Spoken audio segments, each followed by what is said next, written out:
Step out of the car! I said step out now! I'm reviewing documents. You'll regret it, officer. At 2:01 in the morning, Officer Ryan Mercer thought he had found an easy arrest. The parking lot was almost empty. A cold wind moved across the pavement. Most of the lights inside the office building were off. Only one car remained, a dark gray sedan parked beneath a streetlight. Inside sat a black woman looking down at a stack of documents resting on the passenger seat. She wasn't talking to anyone, causing trouble or breaking any law. But none of that mattered, because in less than 10 minutes, she would be standing in handcuffs on the side of the road while passing drivers slowed down to stare. And the officer putting those handcuffs on her had no idea who she really was. The mistake would follow him for the rest of his life. Some people think power reveals character. It doesn't. Power reveals assumptions. It reveals who you trust, who you doubt, who you treat with respect, and who you decide is guilty before hearing a single word. This story begins with one assumption, a simple one, a dangerous one. And before it was over, careers would end, investigations would begin, and an entire department would be forced to answer questions it had spent years avoiding. Stay with me until the end, because the moment Officer Mercer opened that glove box, everything changed. But by then, it was already too late. Danielle Brooks was 38 years old. Most people who met her for the first time noticed two things. First, she listened more than she spoke. Second, she never seemed rushed. Even under pressure, even when everyone around her was losing their minds, she stayed calm. That habit had helped her survive 15 years as a federal investigator. Danielle grew up on the south side of Brookdale. Her mother worked 2 jobs, and her father drove city buses. Nobody in her family had gone to college before her. Nobody had worked for the federal government. Nobody had connections, and nobody opened doors for her. Everything she achieved came one step at a time: school, scholarships, academy training, long nights and long weekends. Years of proving herself. By the time she turned 38, she had earned a reputation that followed her everywhere. People trusted her, not because she was loud or demanded attention, but because she did the work the right way, every time. 3 months earlier, Danielle had joined a corruption investigation involving public contracts and missing city funds. Millions of dollars had disappeared. The paper trail was complicated, and the people involved were powerful. Several local officials insisted nothing was wrong, but Danielle disagreed. For 11 weeks, she had followed bank records, emails, meeting notes, and witness statements. The deeper she looked, the more questions appeared.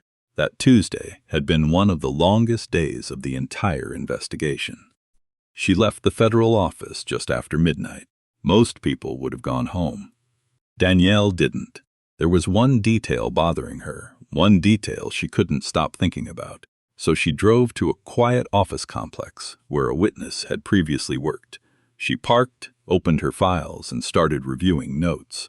Nothing illegal, nothing unusual, just work. The kind of work she had done thousands of times before. A few miles away, Officer Ryan Mercer was finishing the slowest shift of the month. At least that's how it felt. 12 years in uniform had changed him. Not all at once, but little by little, year after year. Mercer had started his career wanting to help people. Most officers probably said the same thing, and maybe he even meant it. But somewhere along the way, something changed. Praise became important. Arrests became important. Being right became important. Too important. His supervisors often described him as proactive. Mercer loved hearing that word. Proactive, aggressive, assertive. The officer who spotted things other people missed, who trusted his instincts, and who never ignored suspicious behavior. There was only one problem. Sometimes his instincts were wrong, and when they were wrong, Mercer had a difficult time admitting it. 3 citizen complaints had been filed against him over the previous 4 years. None resulted in discipline. One involved an unnecessary vehicle search. Another involved an argument during a traffic stop. The third involved accusations that he treated people differently depending on who they were. Each complaint disappeared. Each was explained away, reinforcing the same lesson. Nothing happens. Mercer learned something dangerous. He learned that being questioned was not the same thing as being held accountable. At 1:57 a.m., he noticed Danielle's sedan. He drove past once, then twice, then a third time. The office building was closed, and most cars were gone. One remained. Mercer slowed down and looked through the windshield. A woman sat inside, looking at papers, writing notes, working. He could have kept driving. Many officers would have. Instead, he turned around. Something about the situation bothered him. At least that was how he explained it later. The truth was harder to define. Sometimes people see something unusual. Sometimes they see something unexpected. And sometimes they see someone they don't believe belongs where they are. Mercer parked across the lot. He watched for nearly 4 minutes. The woman never left the car, never approached the building, never hid anything, and never committed a crime. Mercer typed the license plate into his system. No warrants, no alerts, vehicle registered properly, nothing suspicious. That should have ended the encounter. It didn't. Mercer stepped out of his patrol vehicle. The cold air hit his face. His boots crossed the pavement, his flashlight resting in his hand. The woman inside the sedan looked up. Danielle noticed him immediately. Years of investigative work had sharpened her awareness. She watched him approach, watched the flashlight, watched his posture, and watched the confidence. She rolled down her window before he reached the door. "Evening, officer." Mercer stopped beside the car. His flashlight swept across the dashboard, the center console, the back seat, the passenger seat, the files, the folders, the paperwork, and finally her face. "What are you doing here?" The tone wasn't curious or conversational. It sounded more like a challenge. Danielle kept her voice calm. "Finishing some work." Mercer looked around. "At 2 in the morning?" "Sometimes." "What kind of work?" Danielle smiled politely. "Paperwork." Mercer didn't smile back. He stared at her. Danielle had seen that look before. The look people give when they've already reached a conclusion. The look that says the conversation isn't about finding facts. It's about confirming assumptions. "You work in that building?" "No." "Then why are you parked here?" "I'm reviewing documents." "Why here?" Danielle pointed toward the street. "I was driving home. I decided to stop and finish something before heading back." Mercer remained silent. Danielle waited. The silence stretched until finally Mercer spoke again. "Can I see your identification?" Danielle reached for her wallet slowly, carefully, and handed it over. Mercer examined it, looked at her, looked back at the license, then walked toward his patrol car. Danielle watched him go. She wasn't worried. Not yet. Everything was fine and should have been routine. Identification, verification, good night. Drive home. That was how these interactions usually worked. But something about the officer's body language bothered her. The stop felt personal. Not professional, not investigative, personal. Mercer sat inside his patrol car for several minutes. Everything checked out. Name verified. Address verified. No warrants, no issues, no reason to continue. Yet he stayed looking at the screen, thinking, convincing himself there had to be something he missed. Danielle glanced at the dashboard clock. 2:11 a.m. 8 minutes had passed. Still no explanation, still no reason, still no crime. And that was the moment the situation began to change. Because Officer Ryan Mercer had already been given all the information he needed. What he wanted now wasn't information. He wanted validation. He wanted proof that his suspicion had been right from the beginning. And people searching for proof often stop looking for the truth. A minute later, Mercer stepped out of the patrol vehicle and started walking back toward Danielle's car.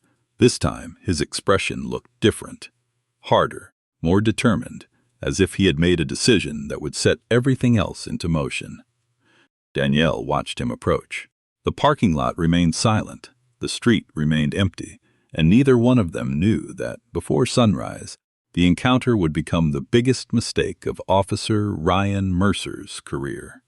Mercer stopped beside Danielle's window for the second time. His posture had changed. The first time he approached, he looked curious. Now he looked committed to something she still didn't understand.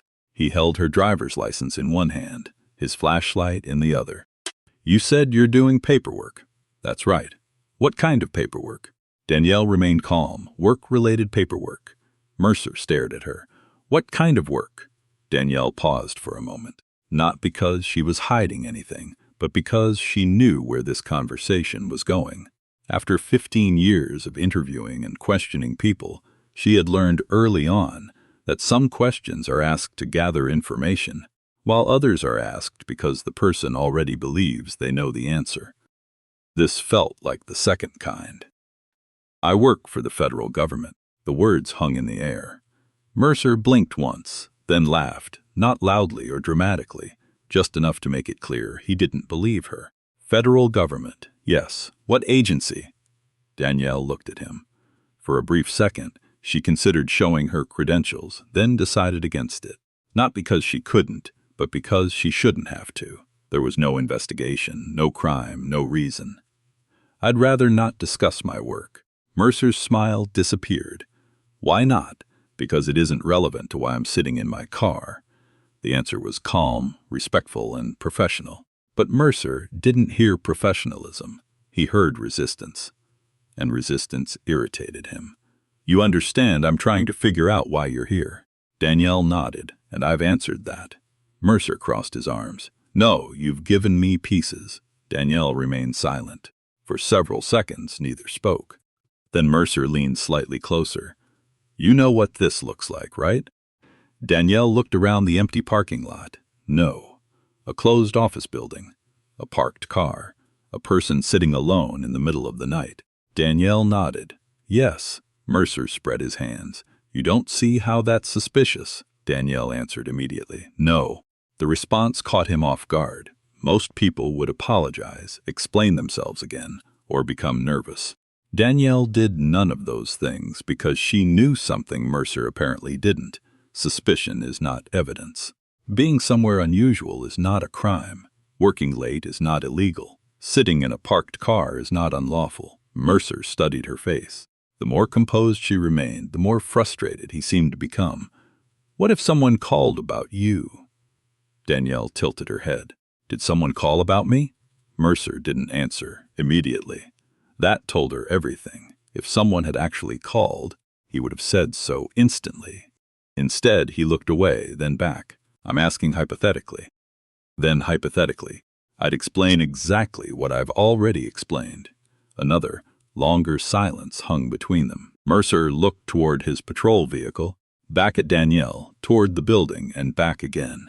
Something was bothering him. Something deeper than the situation itself. Danielle could almost see it happening. Every answer she gave removed another reason for suspicion. Every explanation weakened his original assumption. Instead of accepting that possibility, Mercer seemed determined to find a new reason. A better reason. Any reason. Finally, he spoke. "Step out of the vehicle." Danielle blinked. "What?" "I said step out of the vehicle." Her voice remained steady. "Am I being detained?" The question was simple, legal, and direct. A question thousands of people ask every day. But the effect on Mercer was immediate. His jaw tightened and his shoulders stiffened. The atmosphere changed, and Danielle noticed it instantly. People often misunderstand moments like this, imagining shouting, arguments, and chaos. But most turning points are quiet. A small sentence, a small reaction, a small shift, and suddenly everything is different. Mercer looked at her. "Step out of the vehicle." Danielle spoke carefully. "Officer, am I being detained? I gave you an instruction, and I asked a question." For 3 seconds, neither moved nor blinked. Then Mercer reached toward his shoulder microphone. "Dispatch, start another unit my way." Danielle felt something sink inside her chest. Not fear, but recognition. She had seen this pattern before. The moment an encounter stopped being about facts and became about control. The backup unit arrived 6 minutes later. Officer Jason Keller, 30 years old, 3 years on the force, still knew enough to pay attention and notice details. Keller parked nearby and walked over. Mercer immediately took charge. "This vehicle's been acting suspicious." Danielle almost smiled. The vehicle had not moved once, but she said nothing. Mercer continued, "She's refusing to cooperate." That wasn't true either. Danielle had answered every question, provided identification, and remained polite and calm. Yet somehow she was now being described as uncooperative. Keller looked toward Danielle, then Mercer, then back again. Something about the situation seemed unclear to him. "What's going on, ma'am?" "I was reviewing work documents," Danielle answered, pointing toward the passenger seat. "I provided identification. Now I'd like to know whether I'm being detained." Keller glanced at Mercer, who answered first. "Step out of the vehicle." Danielle looked at both officers, then slowly reached for the door handle. If they wanted her outside, she would comply. She opened the door, stepped out, and stood beside the car. The cold air wrapped around the parking lot. Mercer immediately moved into position, closer than necessary, watching her carefully, looking for something. Anything. A sudden movement, a mistake, an excuse. Danielle gave him none. She stood quietly, hands visible, voice calm. "What exactly am I being detained for? Suspicious behavior." Mercer answered. "What suspicious behavior?" Danielle asked. Mercer didn't answer because he couldn't. There wasn't any. Not really. Only the original assumption that had started everything. Keller shifted uncomfortably. Even he seemed unsure. The conversation had reached a point where facts were becoming difficult to ignore. But Mercer pushed forward. He had already committed, and backing down now meant admitting he had been wrong. And some people would rather create a bigger mistake than admit to a smaller one. "Turn around." Danielle looked directly at him. "What? Turn around?" The parking lot suddenly felt much colder. Keller looked surprised. Even he hadn't expected that. Danielle spoke carefully. "Officer, are you arresting me?" "No." "Then why am I turning around?" Mercer took one step closer. "Because I'm telling you to." Danielle looked at him for several seconds, then slowly turned around. The metal handcuffs appeared. Keller's eyes widened slightly. Mercer grabbed Danielle's wrists. The first cuff clicked into place, then the second. The sound echoed through the empty lot, a small, familiar sound that changes everything when it happens.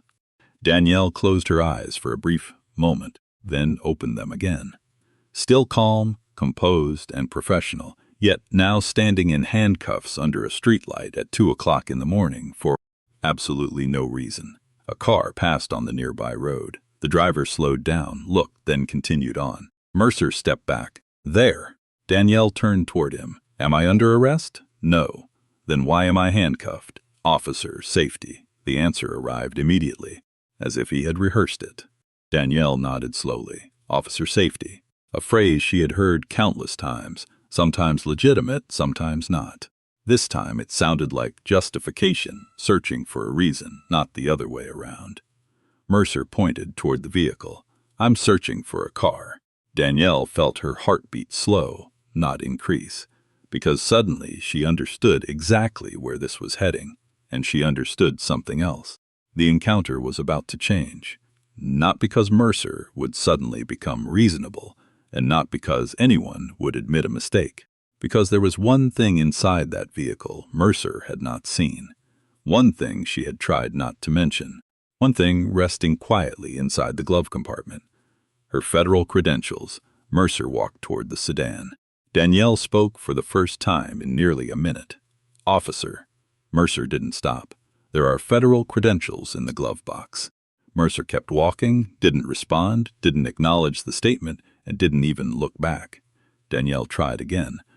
"Officer Mercer, the glove box contains federal identification." Keller turned his head. He heard her clearly, but Mercer kept moving. The driver's door opened, and the search began. Neither officer realized that the next 60 seconds would change everything. Mercer leaned into the vehicle while the parking lot remained silent. Danielle stood beneath the streetlight, with her hands cuffed behind her back. Officer Keller remained several feet away, watching, waiting, and trying to understand how a routine encounter had reached this point. Mercer searched the center console first, then the passenger seat, the folders, and the paperwork. Page after page, document after document. Nothing dangerous, nothing illegal, nothing suspicious. Exactly what Danielle had said from the beginning. Just work. Mercer's frustration continued to grow. Every item he touched seemed to prove her right, and proving her right was the one thing he no longer wanted. Danielle watched quietly. She had stopped trying to explain herself or convince him. She already knew something he didn't. The truth doesn't stop being true because someone refuses to listen. Mercer moved toward the dashboard, his hand reaching for the glove compartment. Danielle spoke one last time, calmly and professionally. "The credentials are in there." Officer Keller looked at her, then toward Mercer. For the first time all night, Keller seemed genuinely concerned. Mercer pulled the handle. The glove box dropped open, and everything stopped. For 2 full seconds, nobody moved, nobody spoke, and nobody breathed. Inside the glove compartment sat a black leather credential wallet. Official, federal, unmistakable. Mercer stared at it, his hand remaining frozen. Keller took a step forward. Mercer slowly picked up the wallet, opened it, looked inside, then looked again. The color disappeared from his face. The confidence, the certainty, the arrogance, gone. Just gone. Because suddenly all the assumptions that had carried him through the previous 20 minutes collapsed at once. Special Agent Danielle Brooks, Federal Bureau of Investigation. The badge sat directly beside the identification card. There was no confusion, no misunderstanding, and no room for interpretation. The woman he had treated like a criminal, the woman he had handcuffed, the woman he had ignored repeatedly, was a senior federal investigator, and she had told him the truth from the beginning. The silence became almost painful. Keller looked at Mercer. Mercer looked at the credentials, then at Danielle, then back at the credentials. His mouth opened, but no words came out. Because what exactly do you say in a moment like that? What explanation exists? What justification survives? None. Danielle remained completely still. That made it worse. If she had shouted, Mercer might have known how to respond. If she had insulted him, he might have defended himself. Instead, she simply watched, calm, controlled, and professional. And that silence forced Mercer to sit alone with his mistake. Finally, he cleared his throat. "Agent Brooks." The words sounded strange coming from him now. Almost weak, almost uncertain. A completely different voice from the one he had used 20 minutes earlier. Danielle said nothing. Mercer looked toward Keller, then back again. He quickly closed the credential wallet, as if hiding it would somehow change reality. It didn't. Nothing could. Mercer walked back toward Danielle, each step looking heavier than the one before. When he reached her, his hands moved toward the handcuffs. The metal clicked. One side opened, then the other. Danielle slowly lowered her arms. Neither officer spoke. The silence stretched again until finally Mercer forced a nervous, desperate smile. The kind of smile people wear when they realize they have stepped into a disaster. Looks like there was a misunderstanding. Danielle looked directly at him.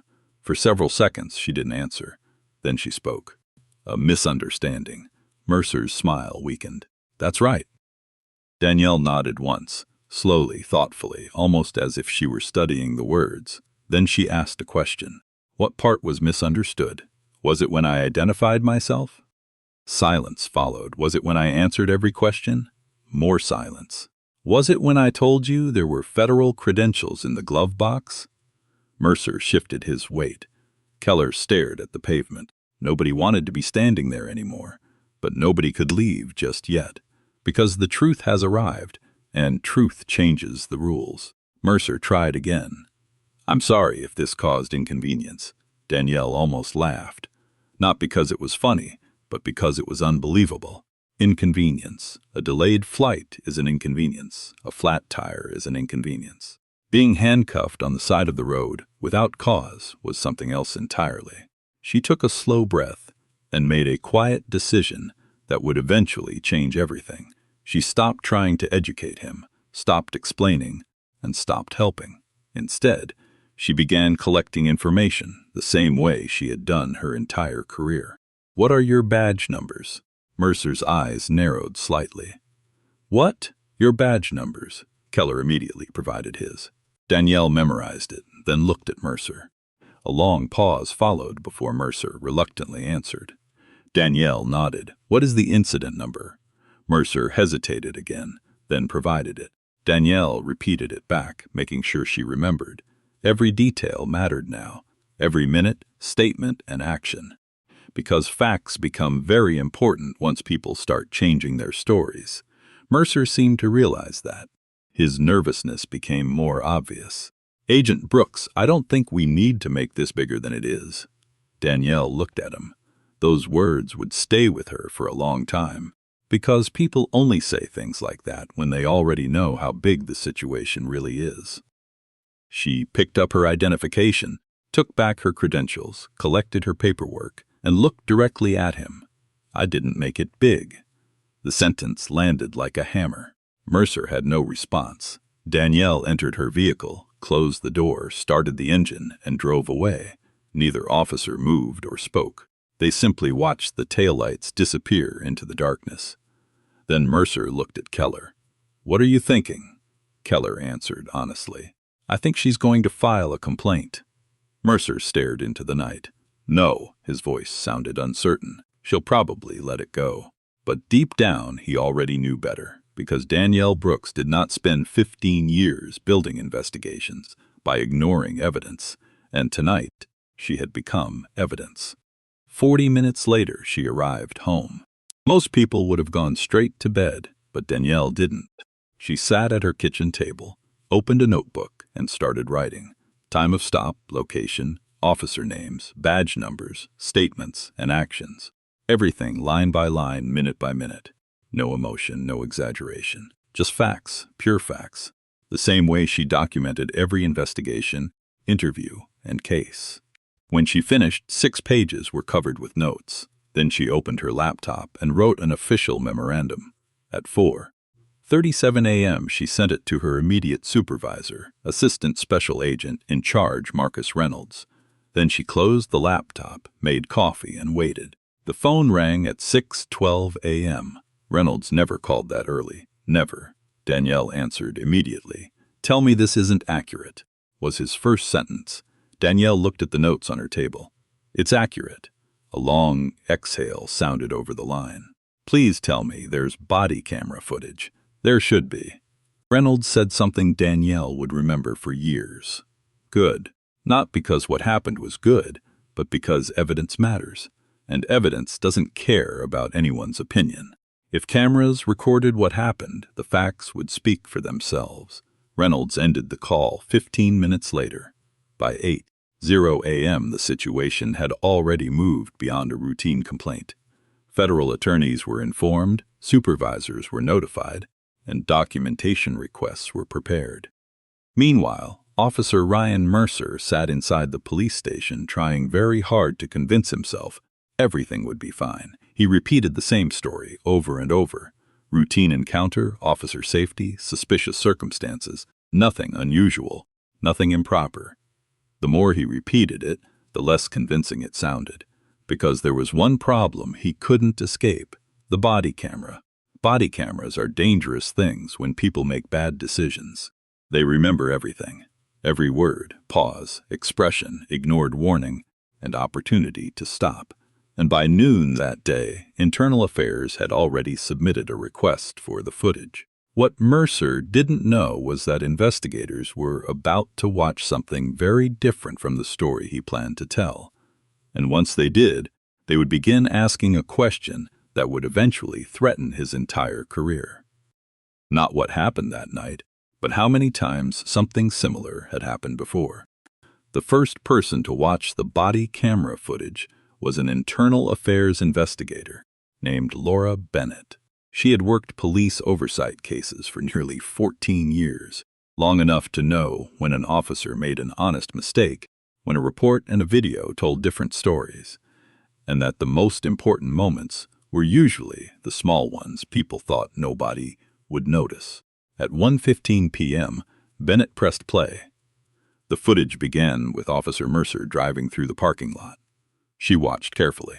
No complaints had been reported, no emergency call had come in, and no criminal activity appeared on screen. Just a parked vehicle and a woman sitting inside, working. Bennett took notes, watching Mercer run the clean license plate. By the time the first conversation began, her notebook already contained several questions she suspected would not have good answers. The footage continued. Danielle remained polite, calm, and professional. Every answer matched the statement she submitted earlier that morning. Then came the first moment that caught Bennett's attention.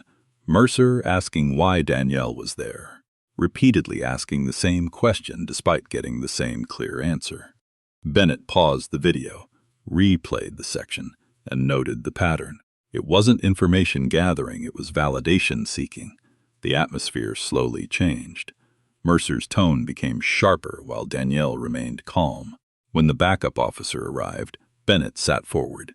Now there were 2 witnesses and 2 perspectives, making it harder for facts to disappear.